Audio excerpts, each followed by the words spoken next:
TS4 Telugu news కి స్వాగతం. నేను సంధ్య. ముందుగా ముఖ్యాంశాలు. నగరంలో విజృంభిస్తున్న డెంగ్యూ.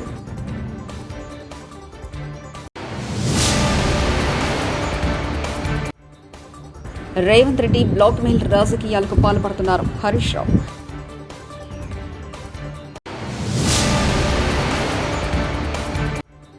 తిరుమల లడ్డు వ్యవహారంలో సుప్రీం తీర్పును స్వాగతిస్తున్నాం. హోంమంత్రి అనిత.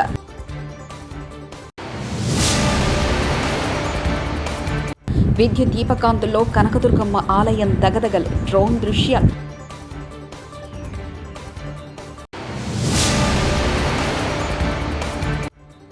చంద్రబాబు ఇప్పటికీ పశ్చాత్తాపం కనిపించడం లేదు. వైఎస్ జగన్.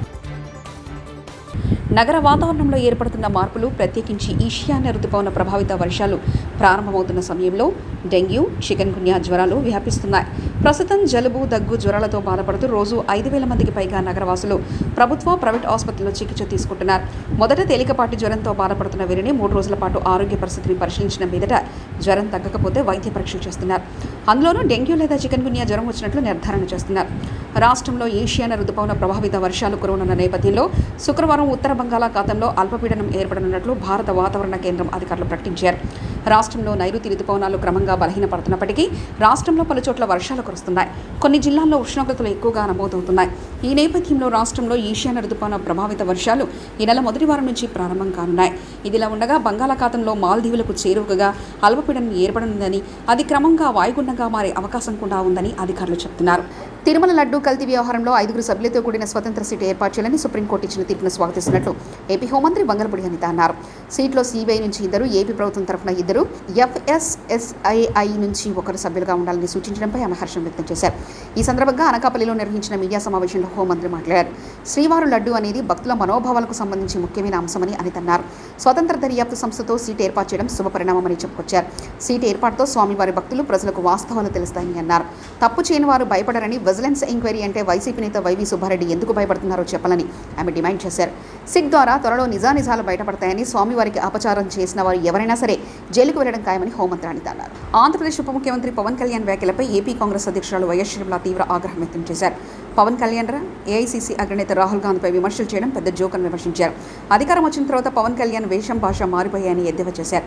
డిప్యూటీ సీఎంగా అన్ని వర్గాలకు న్యాయం చేయాలని డిమాండ్ చేశారు. విజయవాడ కాంగ్రెస్ పార్టీ కార్యాలయం ఇవాళ శుక్రవారం షర్మిల మీడియా సమావేశం నిర్వహించారు. ఈ సందర్భంగా షర్మిల మాట్లాడుతూ అన్ని మతాలను పవన్ కళ్యాణ్ సమానంగా చూడాలని కోరారు. చంద్రబాబు ఇప్పటికీ పశ్చాత్తాపం కనిపించలేదంటూ వైఎస్ జగన్ వ్యాఖ్యానించారు. ముఖ్యమంత్రి చంద్రబాబు రాజకీయ దురదృష్టితో మత విశ్వాసాలను ఎలాగా రెచ్చగొట్టాలో సుప్రీంకోర్టు అర్థం చేసుకున్నారు. వైఎస్ఆర్సీపీ అధినేత వైఎస్ జగన్మోహన్ రెడ్డి పొలిటికల్ డ్రామాలు చేయొద్దని సుప్రీంకోర్టు గట్టిగా చెప్పింది అని వైఎస్ చెప్పుకొచ్చారు. అయినప్పటికీ టీడీపీ ఇప్పటికీ అసత్య ప్రచారమే చేస్తుందని ఆగ్రహం వ్యక్తం చేశారు వైఎస్ జగన్మోహన్ రెడ్డి. ఏ విధంగా చంద్రబాబు నాయుడు గారి మాటలకు విరుద్ధంగా తాను స్వయంగా ప్రకటనలు చేశాడు, ఇవన్నీ కూడా ఒక్కసారి గమనించినట్లయితే చంద్రబాబు నాయుడు గారు ఇప్పటికీ మామూలుగా అయితే మంచి వ్యక్తి అయితే గన ఇంత ఆధారాలు కనిపిస్తూ ఉన్నప్పుడు కొద్దో గొప్ప సిగ్గుపడతాడు. ఆయన అన్న మాటలు సాక్షాత్తు టీటీడీ ఈవో చంద్రబాబు నాయుడు గారి మాటలకు వ్యతిరేకంగా తానే స్వయంగా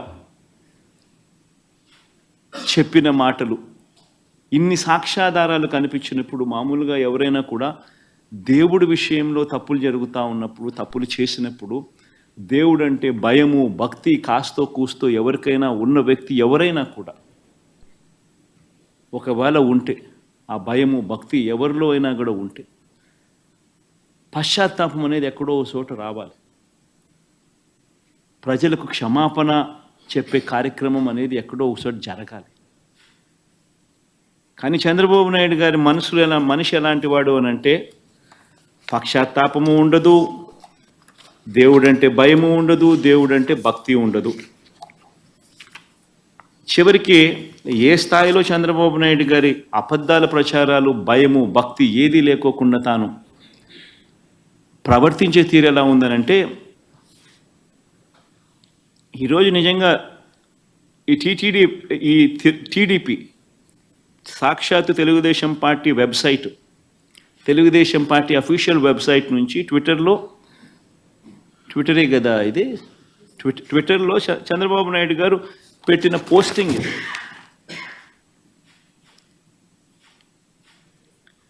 అంటే పశ్చాత్తాపం అనేది ఎక్కడైనా కానీ కనీసం దేవుడి విషయంలో తప్పు చేసినప్పుడు, తప్పు జరిగింది అని తెలిసినప్పుడు, ఇంత ఎబ్బెట్టుగా కనిపిస్తూ ఉన్నప్పుడు ఎక్కడో ఒకచోట దేవునికి క్షమాపణ చెప్పి దేవుడు అంటే భయము భక్తి ఉండాల్సింది పోయి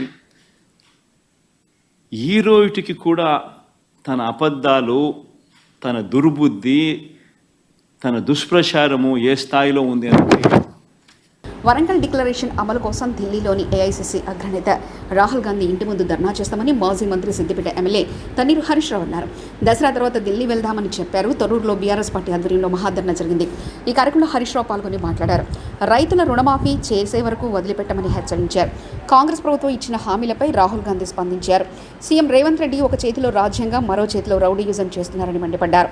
కేసీఆర్ది రైతు గుండె, రేవంత్ది రాతి గుండె అని హరీష్ రావు విమర్శించారు. రాహుల్ గాంధీ ఓట్ల ముంగట వచ్చి నాది బాధ్యత, నాది భరోసా అన్నాడు. ఇగో రాహుల్ గాంధీ వరంగల్లో రైతు డిక్లరేషన్ చేసిండు. ఇదే వరంగల్లో రైతు డిక్లరేషన్ చేసి మా కాంగ్రెస్ పార్టీని గెలిపియండి, నేను ఇవన్నీ చేసి పెడతా అని మాట్లాడిండు. ఏమున్నాయో నేను అడుగుతా, మీరే చెప్పాలి. మొదటిది ఏమన్నాడు, కాంగ్రెస్ ప్రభుత్వం ఏర్పడిన వెంటనే 2 లక్షల రుణమాఫీ అందరికీ చేస్తాం. అయిందా? రెండవది, భూమి ఉన్న రైతులకు, కౌలు రైతులకు ఎకరానికి 15,000 రూపాయలు ఇస్తా. వచ్చినాయే 15,000.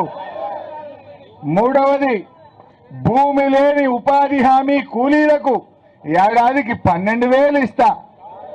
వచ్చింది ఎవరికన్నా? నాలుగవది,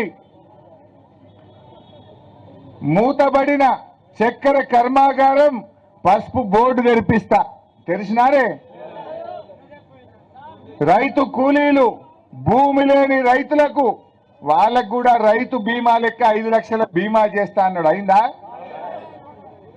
ఉపాధి హామీని వ్యవసాయానికి అనుసంధానం చేస్తా అన్నాడు. అయినాదే?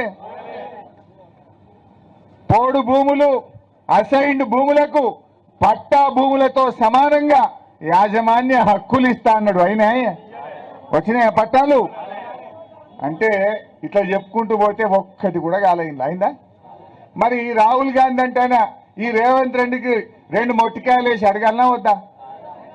ఇప్పుడు నువ్వు మళ్ళోసారి రాహుల్ గాంధీ వచ్చి చెప్తాడు, నమ్ముతాడా? పాలకుర్తిలా ఇంకెవడన్నా నమ్ముతాడా? రాహుల్ గాంధీ ఇజ్జత్ ప్రచార మొత్తం ఖలాస్. రేవంత్ రెడ్డి పుణ్యమాని రేపు రాహుల్ గాంధీని ఎవడు నమ్ముతాడా ఈ తెలంగాణలో? నువ్వు ఓట్లప్పుడు వస్తేవి ఇవన్నీ చేస్తా అని మాట ఇచ్చిపోతుంది.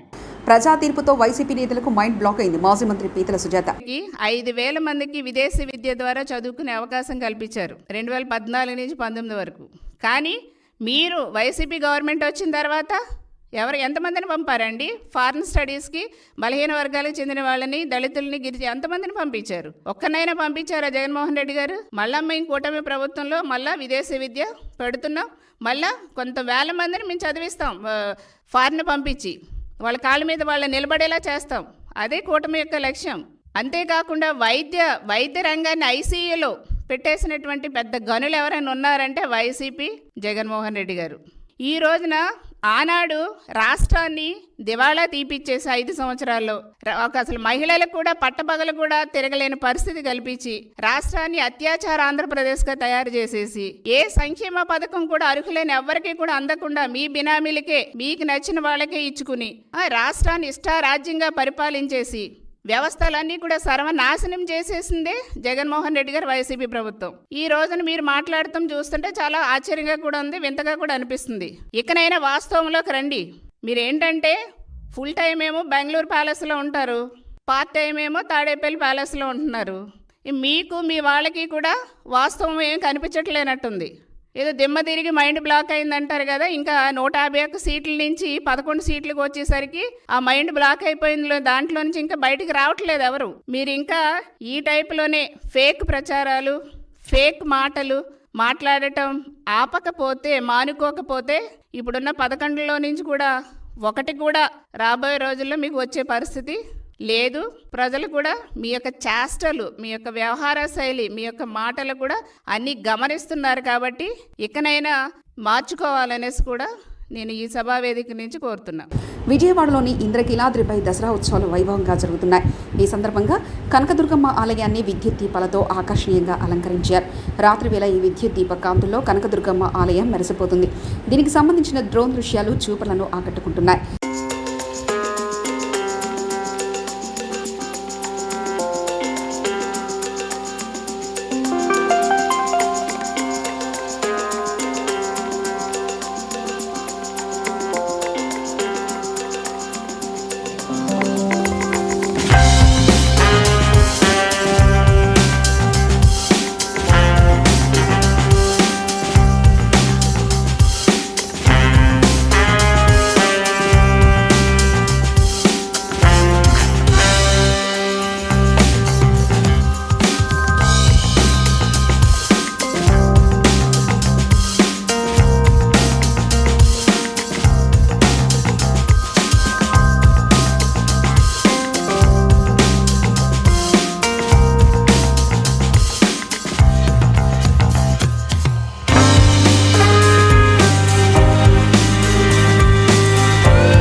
తెలంగాణలో ఉప ఎన్నికల అంశం తరచూ వినిపిస్తుంది. కొన్ని నియోజకవర్గాల్లో ఉప ఎన్నికలు ఖాయమని బీఆర్ఎస్ నేతలే పదే చెప్తున్నారు. బీఆర్ఎస్ నుంచి కాంగ్రెస్లోకి జంప్ అయిన ఎమ్మెల్యేల నియోజకవర్గాల్లో బైపోల్స్ జరుగుతున్నాయనేది గులాబీ నేతల మాట. పార్టీ ఫిరాయించిన ఎమ్మెల్యేలు అనర్హతకు గురై ఆయా నియోజకవర్గాల్లో ఉప ఎన్నికలు రావడం ఖాయమని అంటున్నారు. అనర్హత కారణంగా ఉప ఎన్నికలు జరిగే నియోజకవర్గాల్లో బీఆర్ఎస్ గెలుపు తథ్యమని పార్టీ నేతలు స్పష్టం చేస్తున్నారు. తాజాగా చెన్నూరు నియోజకవర్గానికి సంబంధించిన బీఆర్ఎస్ నేత బాల్క సుమన్ సంచలన వ్యాఖ్యలు చేశారు. సూట్ కేస్ కంపెనీకి ఎన్నికల సందర్భంలో ఇక్కడ వివేక్ వారికి సంబంధించినటువంటి విశాఖ ఇండస్ట్రీస్ కంపెనీ నుంచి 8 కోట్ల రూపాయలు ఆ సూట్ కేస్ కంపెనీకి ట్రాన్స్ఫర్ చేశారు. అట్లా కోట్లాది రూపాయలు అక్కడికి గోదావరికని, మంచిర్యాల తదితర పరిసర ప్రాంతాలకు ట్రాన్స్ఫర్ చేసి ఆ డబ్బుల్ని విత్డ్రా చేసి ఎన్నికల్లో ఖర్చు పెట్టారు. సో ఆ సందర్భంలో నేను ఆనాడు బీఆర్ఎస్ పార్టీ అభ్యర్థిగా ఎన్నికల్లో పోటీ చేస్తున్నటువంటి తరుణంలో ఎలక్షన్ కమిషన్కు మా దృష్టికి వచ్చినటువంటి అంశాన్ని తీసుకొని పోయి కంప్లైంట్ ఇవ్వడం జరిగింది. సో ఎన్నికల కమిషన్కి ఇవ్వడమే కాకుండా ఆనాడు ఇన్కమ్ ట్యాక్స్ డిపార్ట్మెంట్కి, అదేవిధంగా ఎన్ఫోర్స్మెంట్ డైరెక్టరేట్ డిపార్ట్మెంట్కి అందరికి కూడా కాపీలు పంపించడం జరిగింది. ఆనాడు ఉన్నటువంటి ఎలక్షన్ కమిషన్ కూడా, పోలీస్ డిపార్ట్మెంట్ కూడా ఇది కోట్లాది రూపాయల డబ్బులతో ముడిపడి ఉన్నటువంటి అంశం కాబట్టి ఇన్కమ్ ట్యాక్స్ డిపార్ట్మెంట్కు, ఎన్ఫోర్స్మెంట్ డైరెక్టరేట్కు వాళ్ళు కూడా లేఖలు రాయడం జరిగింది. సో దానికి సంబంధించి నవంబర్ 2023-22వ తేదీ నాడు ఎన్ఫోర్స్మెంట్ డైరెక్టరేట్ వాళ్ళు వివేక్ గారికి సంబంధించినటువంటి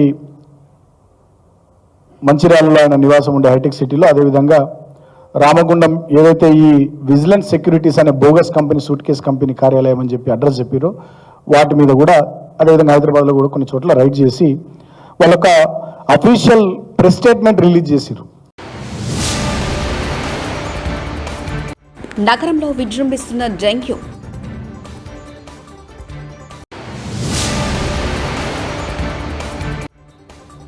రేవంత్ రెడ్డి బ్లాక్ మెయిల్ రాజకీయాలకు పాల్పడుతున్నారు. హరీష్ రావు.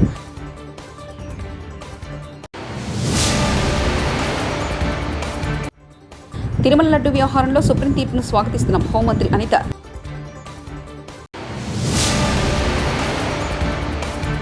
విద్యుత్ దీపకాంతుల్లో కనకదుర్గమ్మ ఆలయం దగదగలు. డ్రోన్ దృశ్యాలు.